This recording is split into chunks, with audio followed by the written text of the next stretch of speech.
Recently, yeah, because of my friend Pass.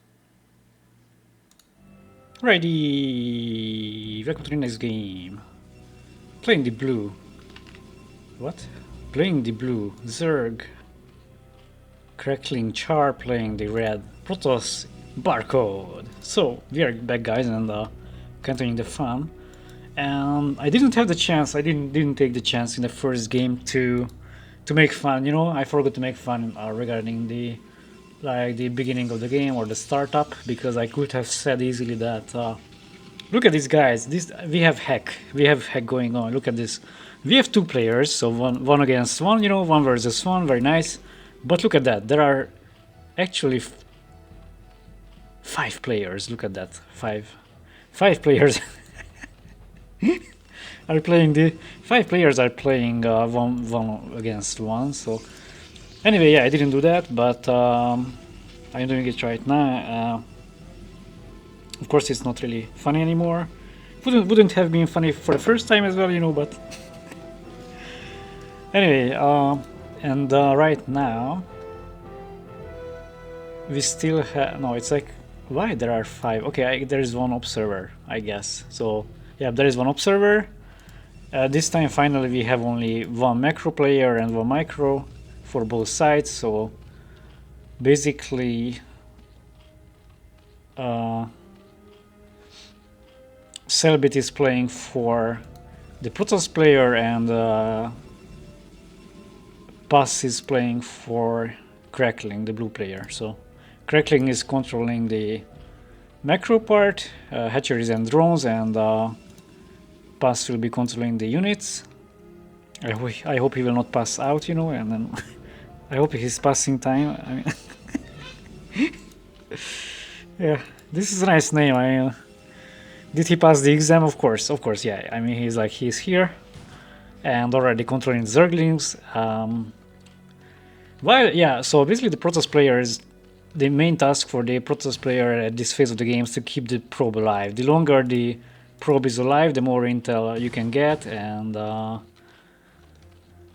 this is not this video is not sponsored by Intel, okay, and nor by AMD. So this anyway, the probe is surviving this link harassment, but soon he has to leave and leave the poor Zealot behind. So this Zealot push, double gate, of course, double gate opening by Protoss is very useful in the beginning. It forces a Zerg player to, you know, produce more and more Zerglings. They cannot focus on, like, you know, macro, and they really have to produce lings instead of drones and so on. But it seems that this attack is a bit pushed back, and Protoss player is forced to stop with it for a moment, as the lings were out, and he didn't really want to focus on continuing the link Zealots. Protoss player is now focusing on this natural, of course, so a newer base. While Protoss player, I mean the Zerg player, is getting the lair, it's quite fast.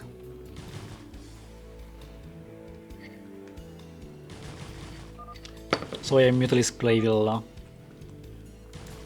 come in the picture anytime soon. Rookers are also okay, but of course, if the Protoss player is going for a double gate, then you don't really have the chance to, you know, get Hydras and so on.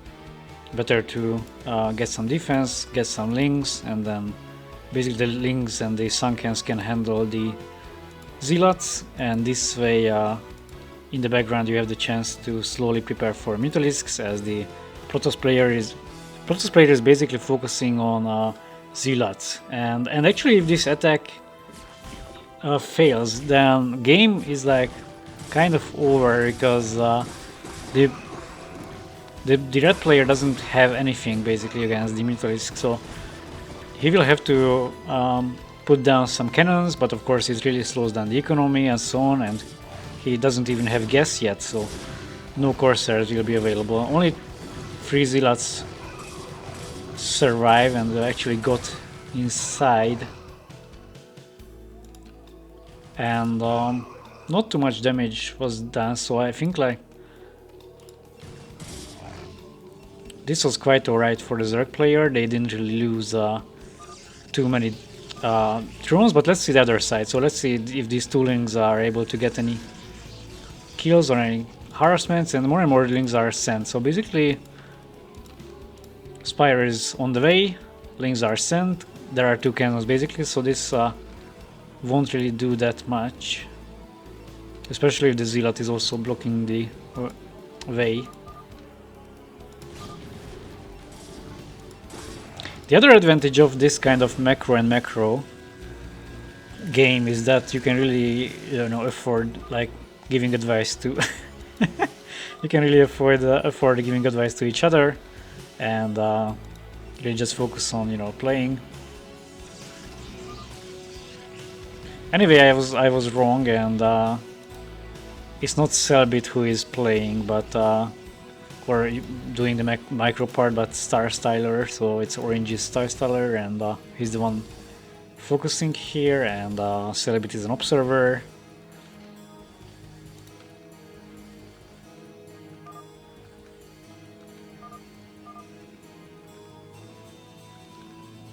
So Mutalisks are out, and cannons are okay, cannons are available, that's fine, but as I said, it really slows down the economy of the red player, and they couldn't even start Stargate, so these Mutalisks are quite annoying, and basically gas mining is not possible anymore, as probes will be taking damage from the Muta hits. So yeah, this way only this gas can be utilized, while in the background the Zerg can continue growing. He started the 3rd base, newer and newer Mutalisks are available, and this cannon is taking some free hits. So Pass is now really trying to utilize these Mutalisks, and very nice micro going on there. He's really targeting the assimilator and tries to get rid of that one, and also of course getting some extra hits on the goons and the cannons.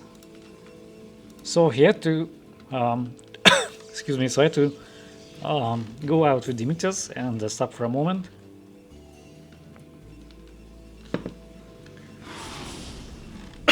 This gives some chance for Protoss to like get some dragoons and then start fighting. This is still very good for the Zerg players. Of course, they can continue growing. They are not you know, harassed anymore. It's actually the Protoss player who is now closed in. He has to add more and more cannons, and cannot really focus on the economy. Two base of course is fine, so Protoss can survive on two bases for now, and that's okay. But as time is going forward, of course a free base is badly needed.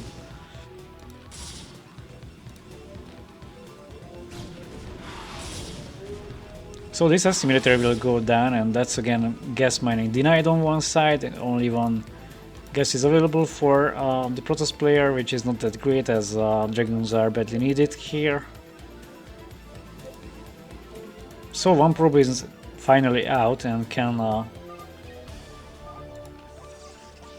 go on creating a third base, while Hydrogen is now available, going probably for lurkers in this case, and Protoss player is heading out. So let's see if these units will be enough to do any damage, as Zerg player only has some Lings and Mutalisks right now. Third base is of course ready, but no defense is active. The Sunkens are just being prepared, and the same is valid for the Naturals. So basically this base is kind of in trouble, as Sunkens are only prepared right now. The Hydra Dam was lost. So he really has to focus with these Mythalisks to snipe a few Zealots. He can do that. Alright, never mind. This attack is pushed back, and this third base by Protoss is attacked by these Lings, so this is quite nice for a Zerg player. That Nexus will definitely die, but the third base of Zerg is also in trouble. It's also in danger, of course, because the Dragoons basically decided to come over here and start the attack on this base, and the Nexus went down. So right now this is looking good for the Zerg player, as the Hydra Den is back. Natural was not damaged at all, and the third base is a bit broke, so there are not too many drones. However, Protoss didn't have the chance to go on with the third base, so of course they are a bit behind.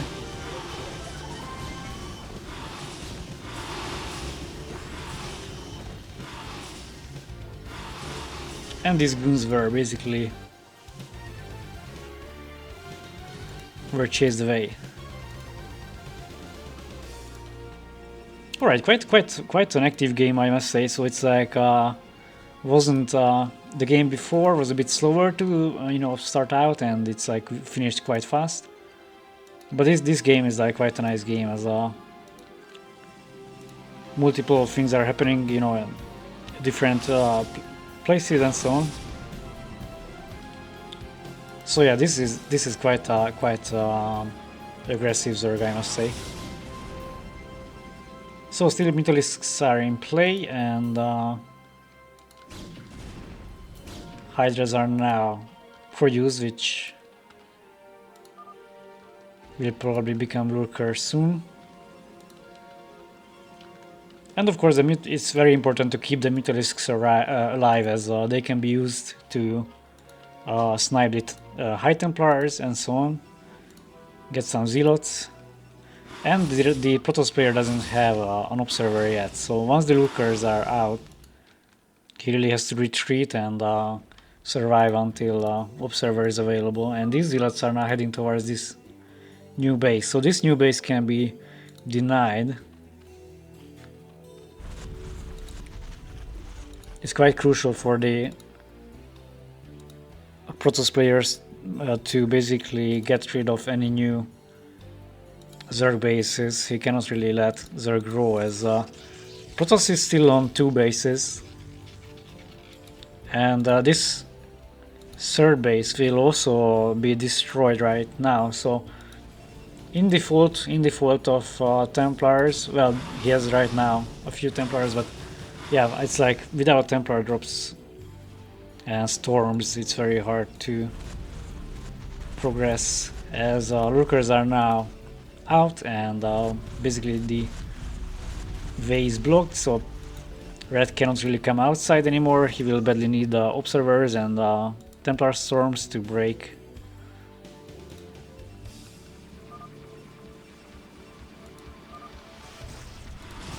Okay, never mind. It's like Celibate and Styler are playing. Somehow I was in the belief that one of them is opsing, but no, actually.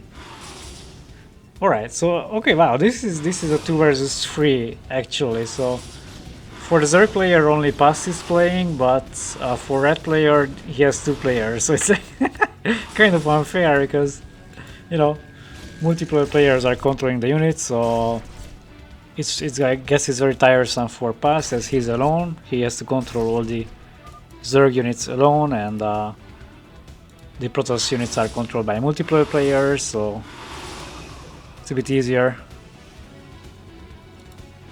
Anyway, he's doing a nice job controlling the Mutas and getting rid of the Zealots. And although he's still on 3 bases, that's quite alright. Quite alright for him, as Protoss is still logged in, and soon his main base is drying out, while blue the main base of blue is quite healthy, I must say.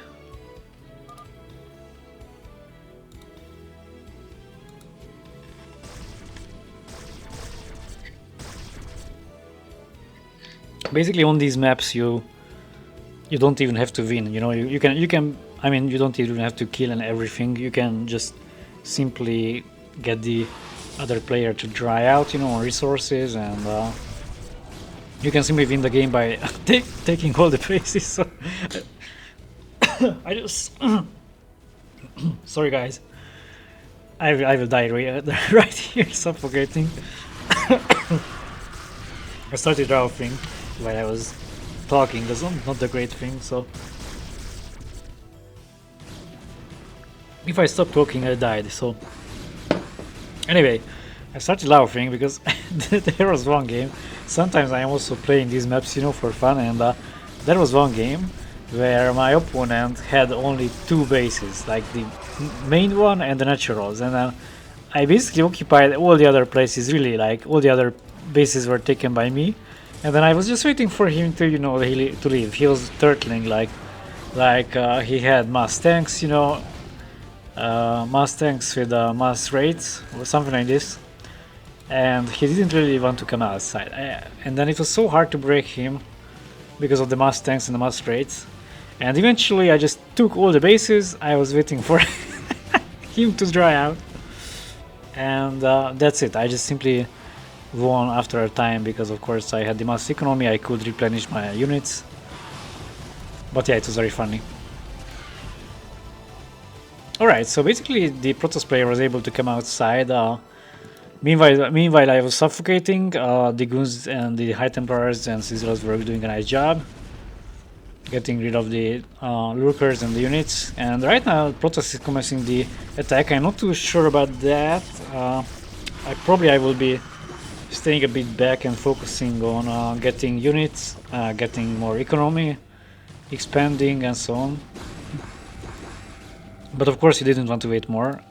He also doesn't want Zerg to just, you know, calmly upgrade and get new bases. Of course he has to do some harassments here and there, and then slow down Zerg a bit, who is on 4 bases right now and has won 1 upgrades.